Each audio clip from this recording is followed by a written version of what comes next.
See. Well, welcome back to Bitcoin Generations, where we talk a lot about Bitcoin and with a focus on bringing knowledge and education to baby boomers, and then also people who are just new to Bitcoin. So, excuse me. With me today, I have Rob Warren. Rob is the author of a book called Bitcoin Miner's Almanac. And Rob and I met Rob and I were at the same event in Denver recently, and it was a very good learning experience for me. But anyway, so Rob, welcome to the show. It's a pleasure. It's great to be here, and I'm so glad you made it out to that Heat Punk Summit, because it was really the cutting edge of what people are doing in the world of heating with these weird alien Bitcoin miners. It really is. I mean, it's just like it's totally from left field for many of us. This whole concept of Bitcoin mining, I mean, well, just like you could just like go Bitcoin, and then you have like the Bitcoin mining, and then like what people's eyes glaze over, and that's kind of where we're going to be today. We're just going to be kind of talking to people who are like like, okay, Bitcoin, maybe Bitcoin mining, not so sure. How does that work? What's this? There's all this terms and stuff that flies around. So Rob, I'm going to be asking a few questions, and I love how you can just really go deep on things, but keeping that in mind that we're talking to people like me who are fairly new to Bitcoin, and Bitcoin mining. Why is that's the kind of the first question is what is Bitcoin, kind of in the sense of like, why do we need to know about mining? Sure. Well, it's a good question. There's actually a piece that I wrote a couple of years ago for Bitcoin Magazine, and it was titled 3 Easy Pieces: How to Explain Bitcoin to Your Grandmother. And funny enough, it got re-syndicated by Zero Hedge, and then they put some insane photo on the front of it. So of course I couldn't share it with my actual grandmother, because she would immediately ask me why some bizarro world grandmother was the headline photo of this. But so much to say, it was really attempting to begin to tackle that precise question. And when you look at what's hard to understand about Bitcoin, when somebody wants to understand something digital, they want to understand something that kind of exists in that shadowy supercoder universe.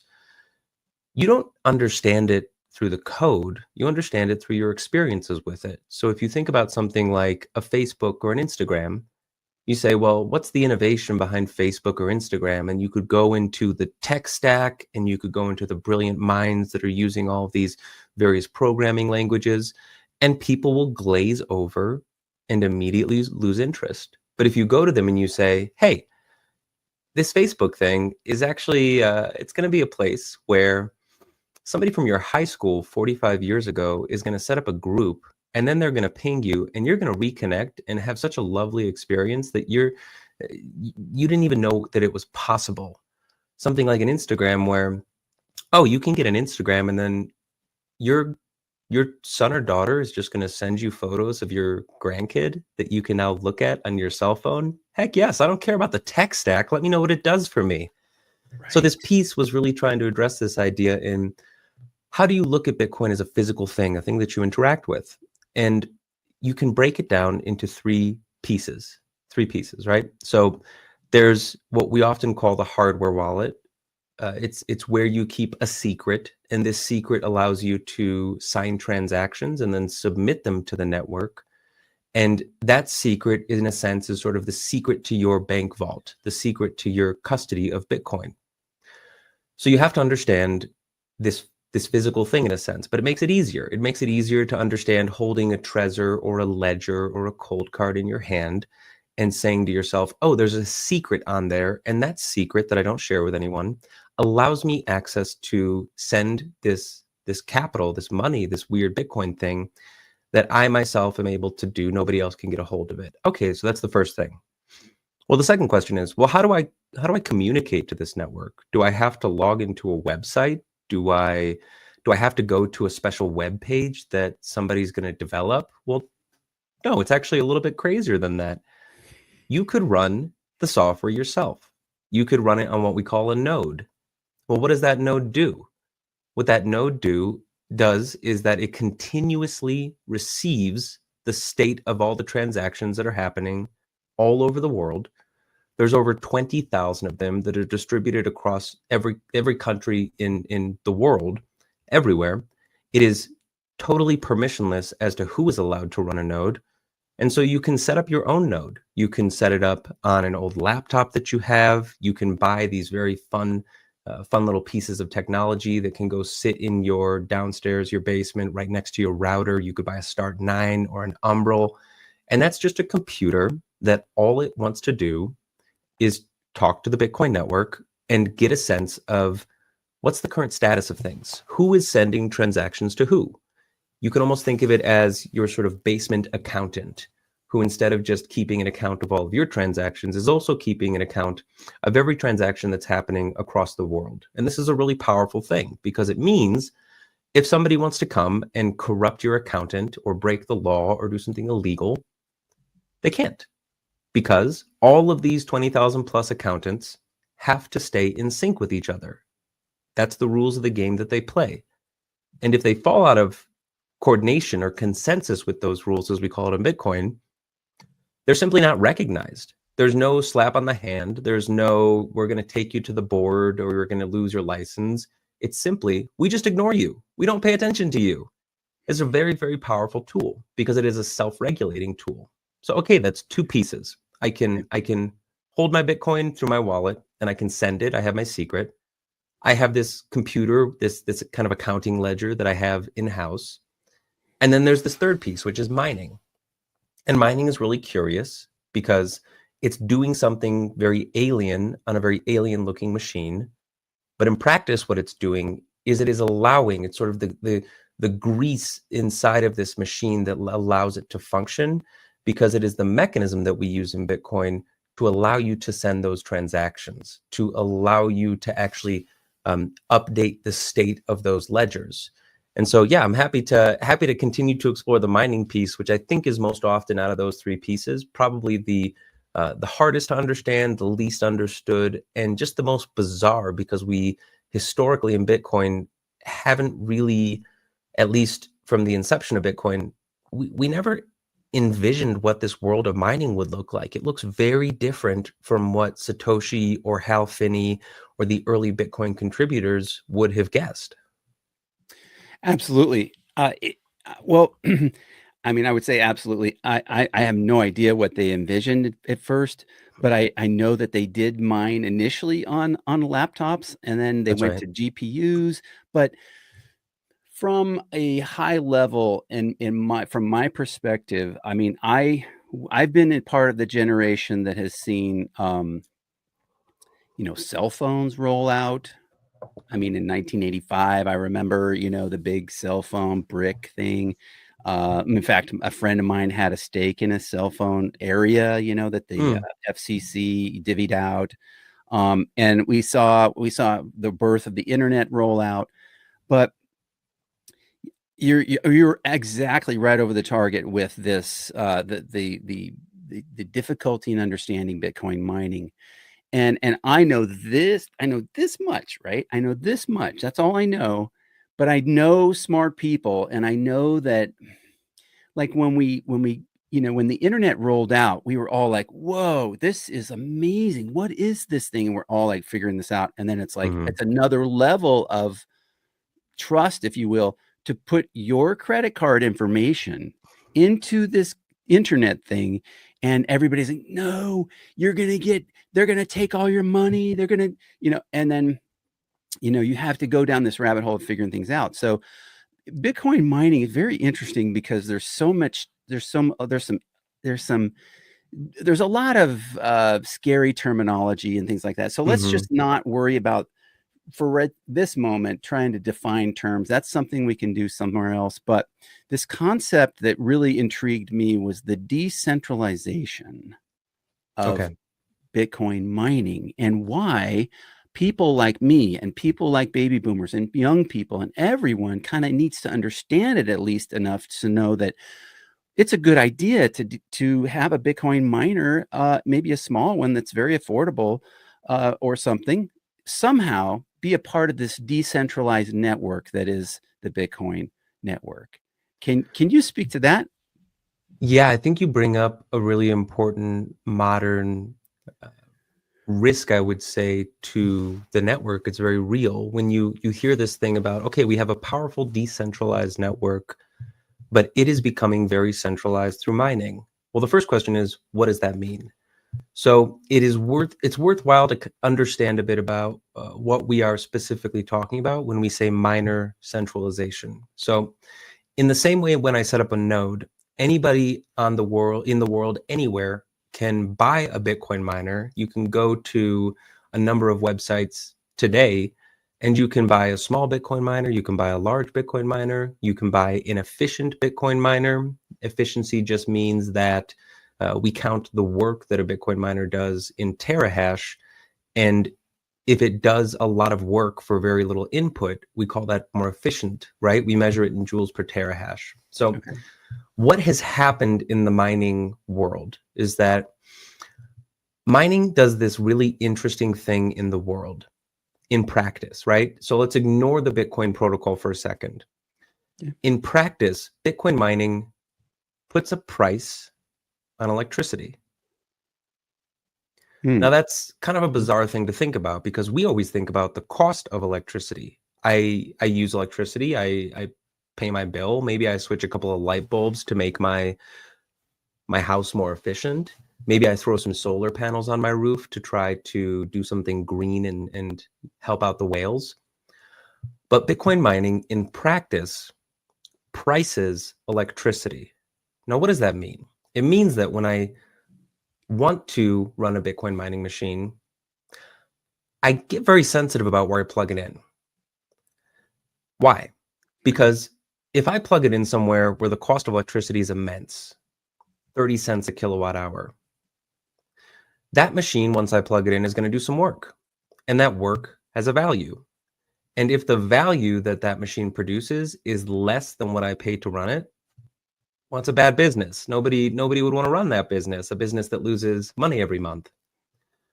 So what do we do in Bitcoin mining in practice? In practice, we look into the world and we try to build a business that is built on the lowest cost energy we can find.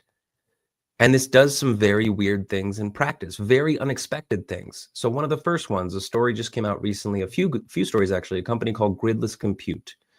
And what they do is they operate out of the continent of Africa, based out of Kenya. And they go and they find these large energy resources, typically hydro, because there's loads of hydro in Africa, where somebody has built a big project, but they have a problem. They built a 5 megawatt or a 10 megawatt production site, but they are positioned next to a town that might be incredibly poor, incredibly impoverished. So they say, oh, we're going to build the electricity, the source of energy, and the people will come. Well, you have a big problem, which is that the people who are there have no money to buy your electricity.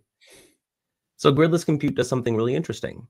They say, okay, we want really, really low cost electricity. You can't use your 5-10 megawatt hydro facility. Why? Because nobody has the money to pay you. And that's the same reason why you can't pull wires to all of the various houses or businesses in town, because nobody has the money to put into actually paying for it. What we can do as a Bitcoin miner is, I know the value of the work that I can bring to you. I can bring machines that will produce this work. This work has a value that I can get rewarded on the Bitcoin network. Let's strike a deal where I come, and if you're using only 40% of your electricity, what if I just promise you that for the next however many years, I'm going to buy 40, 50% of that energy, the remaining 60 maybe, 100% of the time. And the only thing I have to work out is, are you going to sell your energy to me, your electricity? Is that cost going to be less than what the value of that work that I do is? So what's interesting about this is that now we're talking about business. We're not talking about Right. protocols and decentralized ledgers. We're not talking about the difficulty adjustment and the halving and putting a nonce into a SHA-256 hashing algorithm. It's Right. actually irrelevant. It's irrelevant in some way. And it's so easy to get lost in the weeds when you look at it from the perspective of, oh, well, the difficulty adjustment does this, and well, the Bitcoin has to do this, and it halves, and how do I know? Put it away Yeah. for a second. Yeah. Bitcoin mining in practice prices electricity. And so when you can find electricity in the world that is wasted, that has a price of zero, or is a liability to somebody, you now have an opportunity to set up a Bitcoin mine and, in a sense, support that business. And that's why you see this initial pushback to Bitcoin was, oh, it uses too much energy. Oh, it's going to be terrible. It's going to be competitive. And the Bitcoin miners aren't going to shut off. And all of a sudden, your parents aren't going to be able to run their CPAP machine in the middle of the night. And it came out very quickly that none of this is true. And the simple reason that none of this is true is that Bitcoin miners don't want your regularly priced electricity. They don't want the electricity that is powering the city of New York or the city of Dallas or the city of San Francisco. They want electricity that is wasted. They want electricity that is going nowhere. They want to go find a wind farm in the middle of Nebraska that can't sell their electricity to the grid because there's too many other operators and they're losing money. They want to go to those people and say, listen, we can actually provide to you a base level production, a base level consumption of your commodity, your electricity that we want to use, because we know that what we do has a value that we will be paid for. Interesting. Okay. So yeah, because for a second there, I'm like, okay, that is like way far disconnected from me. How do I, understand? But it helps for me to understand that Bitcoin mining on a large scale, right? They're looking for places where energy is stranded, or it's the price is zero because no one can use it. Yeah. They're generating power out in the middle of Wyoming, for example, and they have to. Electricity has sort of like a short shelf life or something. It kind of dissipates over a little bit of Yeah, we can't distance. store it. That grid has to be balanced at the proper voltage at all points in time. If it goes too high, you start blowing things up on your grid. And if it goes too low, you start getting brownouts. And Okay. here's the crazy thing, to tie into the final point and to tie into the event that we were at, which was this Heat Punk Summit, is that it's not just something for the big guys. It's not just something that you have to have $100 million and be spending $10,000 a machine and have all of these electricians and these master electricians and pump guys and engineers, surrounded by you to be able to make it work. Because every single one of us has a business case in our own homes. And so what does that look like? Well, when I run a Bitcoin miner, it consumes electricity. Okay. And it does work. That work has a value that I get paid for in Bitcoin. Okay, that's a business. That's a simple business. But there's this interesting other piece that makes Bitcoin mining actually a really, really nice element in the home. And it's this element of what happens when I put electricity into a machine. Well, if I put 800 watts of electricity into a machine, I get 800 watts of heat on the back end. A Bitcoin miner is really just a resistive heater. And as a consequence of that, you and I and everybody else, hopefully, who's not camping somewhere right now, has a sunk cost of a need for heat in their home. And that lives in the form, typically, of an HVAC system or a water heater. Yep. At any point in time, you probably have, 60 to 100 something gallons of water that is sitting in your basement and is currently being heated, often by natural gas, sometimes through electricity, through resistive heat. And what the heat punks are doing, this little subset of the Bitcoin miners, is they're saying, oh, you know what? All this heat that all these machines produce, just because that's the first law of thermodynamics, if I put 800 watts in, I get 800 watts out, I can actually substitute my heating element for a Bitcoin miner. which means that anybody who wants to keeps a space heater by their feet in the office, or is frustrated because they're, you know, rural and running propane to heat their home in the middle of winter, and that can get very expensive. They're now incentivized to figure out ways to integrate this resistive heater, this Bitcoin heater, into their heating system, because instead of just having to pay a few $100 a month in electricity or propane or whatever it might be as a sunk cost, you now have the opportunity to basically recapture some of the value because the machine is doing work. It produces the heat. I want the heat. Wait a second, my water heater is going to pay me now? Yeah. Right. No, that's 100%, right? You know, it's like this is something that is so difficult for us to grasp. You know, like, wait a second, you know, like, what are you talking about? You know, Bitcoin mining, and then, you know, now you're talking about, you know, you can heat my water with it. That's This is right. just like so out of like left field, right field, in the bleachers. Like it would, but it was amazing to see people heating water, heating hot tubs, heating, using it as space heater.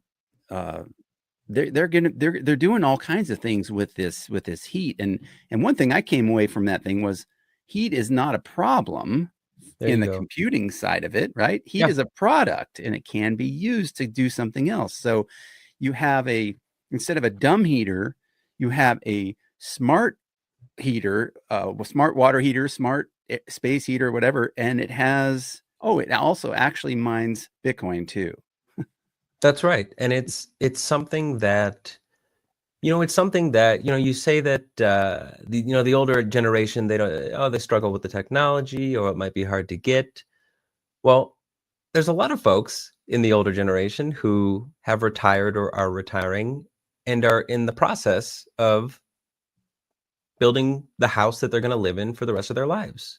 Yeah.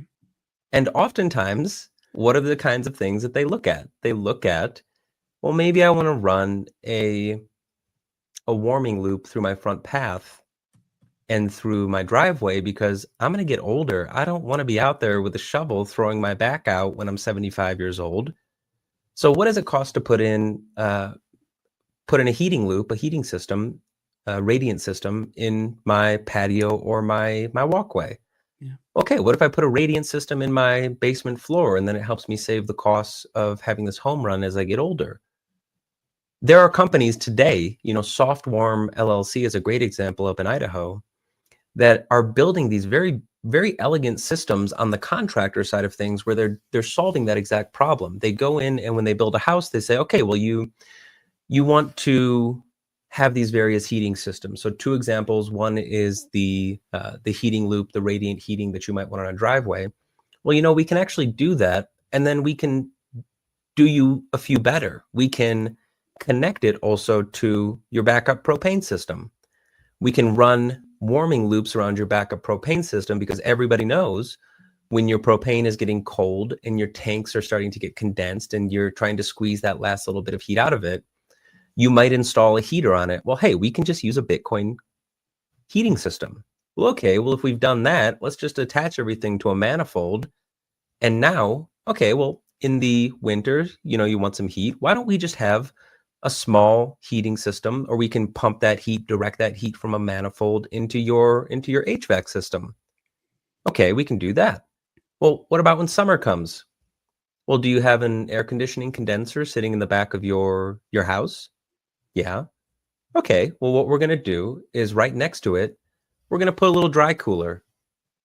And if you want to run your Bitcoin mining machines through the summer, then instead of sending it to your driveway or sending it to your HVAC system, we'll just cool the machines through this condenser that you're going to have sitting next to your HVAC system. It's not going to be noisy. It's not going to make a big mess. You're not going to have to worry about servicing it in the sense of going in and fussing around with it so much. Now, that being said, this is early technology. So Mhm. while these companies do exist, it is something that isn't quite there yet, in the sense of I can't just call a plumber. I can't just call my ASIC guy and say, hey, can you help me sort out all my machines? So we're not there yet, but the version ones, the alphas, are very, very much happening, and they're proving to be really, really valuable for people. Yeah, so I used to do restoration contracting, Oh, and I I love met some. that. I so you had a flood in your house, you had mold, anything like that, it's like. Wow.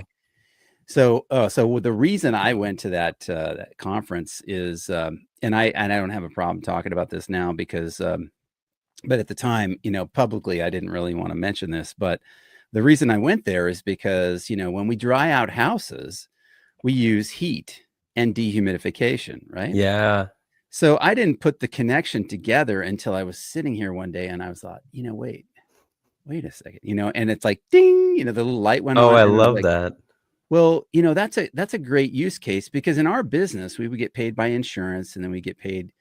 Then you could also get paid if you did something like this, where you use one of these units to heat in a contracting environment, and in commercial, you would get you'd get your Bitcoin, whatever you mined, and That's then right. also because the job is at a client's residence, indirectly you're sort of getting paid there because you're not having to pay for the electricity. That's right. Yeah. Okay. However, there is some that's a little it's a little soon, I think, in this whole Yeah. space, because the miners that we have today are not really the kind that we would like haul from job to job and only have turned on for 2 or 3 days. Sure. That's the thing in Bitcoin mining. I'm understanding that we need to have these miners on for this, a good chunk of time in order to reap the benefits from these. Yeah. Um, So it's actually it's the trade-off, right? If you can get the miner cheap enough, if it's a waste product to somebody else, because these large companies, they depreciate their miners, and at a certain point they need to get rid of them because they're the ones who are going to be dumping tens of thousands of dollars into getting the newest models. You can often actually use cases like this where you're getting an older machine, you're getting a machine of a previous version. And for your purposes, hey, I just want the heat and I just want this whole thing to not cost too much. It's funny that you bring up that example about contracting, because there's actually a couple of years ago, I was working with an organization based out of Canada, Lloydminster, Canada, that now has just set up shop, expanded into Casper, Wyoming, called Upstream Data. And they built a product called a black box. And the black box is essentially, as it's described, a box that the lid opens up and you can put 2, 4, 6, 12 Bitcoin miners into it, depending on how big it is. And what did it do is that it cut the noise down of these very noisy machines while giving you the airflow that you wanted, because you have to cool it, so you need air. Okay. And in practice, as soon as that product was released, something very odd started happening, which was that contractors and guys who owned big warehouses started calling us and saying, "Hey, I have this I have this house that I'm building, and we're starting to get shut in, so we have some utilities, but it's not all plugged in. I am paying out the nose for propane heaters. I would love to just set up a couple of black boxes in this house so that my guys aren't freezing their tails off building these houses through the winter." And the same thing in the warehouses. Hey, I've got these guys working in this 20,000 square foot warehouse. I am paying out the nose to heat this thing. I already have the industrial power because it's a commercial warehouse. Could I put a couple of these black box things into my warehouse to make sure my guys don't freeze their tails off when they're working in the warehouse in the middle of winter? So I think it's funny that you hit on the exact same issue that these folks were running into. yeah. Yeah, I have that reminded me of a conversation I had recently on a podcast we did with a t-shirt company in Kentucky, and they didn't use the heat from the mining. They only got Bitcoin. Excuse me. They got Bitcoin on the balance sheet so that they could incentivize their workers And Mm. if they stayed with them 5 years, they would, they would give them a little bit of Bitcoin. Oh, that's And so great. they had the thing on the wall, and they could see, the employees could see what their, how much, and it's like went from 600 to $6,000. They're like Everyone wants to stay. they're Yeah. watching number go up, but see, these are the use cases for Bitcoin. You've got, you can employee incentivization kind of thing. You've got heat coming off here. You can use it in your house. And so we're coming right up on 30 minutes. So I know, want to respect your time, but if you wanted to kind of round this up and sort of like, how would you encourage people to think about, you know, how can we incorporate this, and how can I play a part in this whole thing? And what's the best way for me to learn more? Obviously, listening to more podcasts or reading books, or getting interested. But is there a way for me to get engaged here? 100%. And I would say the best attitude is to have that exact attitude, which is small investment, lots of learning. You don't want to go in and say, let me dump 50 grand or empty part of a retirement account into doing Bitcoin mining. That is the last thing that you should be doing. And it's going to put you in an uncomfortable position. You're going to tie yourself too closely to something that you're going to go, oh my goodness, now I need to start learning about this. I would say the best thing, exactly as you say, is to keep learning. And as much as I could maybe hearken to that initial piece that I mentioned, the more that you can make it something that you hold in your hand and you physically interact with, the more you will understand the code, the technology, all this very complicated stuff. There's no way around it that sits beneath it. So if you're buying Bitcoin, that's amazing. Okay. Get yourself a hardware wallet, hold it yourself. If you like to transact with Bitcoin, you're comfortable starting to send it and receive it. See if you can figure out a node. See if you can get a Start9 or an Umbrel, which are very, very elegant pieces of technology that you can buy off the shelf that can help you really say, oh, I'm running a node. This is crazy. I can log into this little computer that I have in my office or in my basement, and that little computer is helping the rest of the network stay updated. And on the mining side of things, it's actually become so incredibly easy in the last couple of years, because we have had this absolute blossoming of the open source mining community. And this is a group of folks in the thousands who have incredible technical prowess and spend a lot of time communicating on Discord, on Telegram. But what they have made and continue to make is a product called the BitAxe. And the BitAxe is a little open source Bitcoin miner that uses a single chip. So most Bitcoin miners have hundreds and hundreds of chips. It's a single chip, and you can run it on your desk. You can run it in your kitchen. You can throw it on a shelf, but you can go through the process of, for 130, 160 bucks, of having a little Bitcoin miner in your house. Now, is it going to make me $1 million? No. Is it going to be a business strategy? No. This is a tool that you invest in trying to really understand what the heck these pieces are doing to actually provide us this effect, which is this sovereign digital money. So I would highly recommend finding a place to get a BitAxe, spelled exactly as it sounds. They're very easy to set up, and it is a very, very powerful way for you to say, oh, well, I'm mining now. I'm participating in this aspect of the network. And it doesn't cost me an arm and a leg, because the most important thing right now is just for me to learn how these things work. Well, I went to Mining Disrupt also, and I just came back wonderful. from that. And what I saw is that, and I'll we need to end, so I'll wrap this up. But I saw that a lot of the main players in that space are companies that produce, Bitmain and WhatsMiner, Auradine, yeah. Yeah, they are they're big, and they have these monstrous amounts of hash rate, or however they describe all this mining that they're doing. And to distribute the network with all these smaller miners like you were talking about is really amazing. So We need to do that. We need to decentralize and make it smaller. So it's for the people, right? It's kind of like because it's distributed more among the people, then we have a stronger network, isn't it? Isn't that That's how it right. goes? Okay. Yeah, and it's really incumbent on all of us. We can't do the same thing that we might do with a JP Morgan or a Fidelity and just say, you guys deal with it.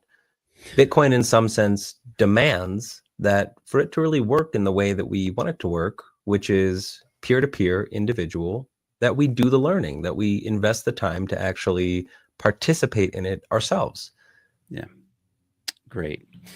Gosh, Rob, there's so much more we could talk about, but there's time. We have kids to go take care of, and we That's have right. families and things. So, thank you so much for your time. And again, Rob is the author of the Bitcoin Mining Almanac. Is that right? Yeah, the Bitcoin Miners Almanac. And where can people find you if they want to look you up and kind of follow your content? Good question. So best place probably to connect is Twitter. So that's at Bikes and Bitcoin. And then I am working with an organization called Bitcoin Park. So if you want to stay up to date on everything that we're doing, and really our goal with Bitcoin Park is we know that most Bitcoiners are in front of us, not behind us. In fact, most Bitcoiners probably haven't been born yet. So the most important thing in our mind right now is how do we keep the signal really high? Because it's so easy to get overwhelmed or distracted. So we put together a little daily email where we only pull out the most concise, high value bytes that are happening in the Bitcoin only space. And so that, if you'd like to follow along there, you can find us at bitcoinpark.com/email. So bitcoinpark.com/email, super easy sign up, and we'll drop you 4 little digestible bytes you can read over your morning coffee and always know what the important things are happening in the Bitcoin space. Wonderful. Wonderful. Well, Rob, thank you so much. It's great. It's great having you. It's my pleasure. Yeah. We'll talk to you again soon, and we'll be tracking your social media too. I hope Thank so. you. Thanks for the invite. You bet.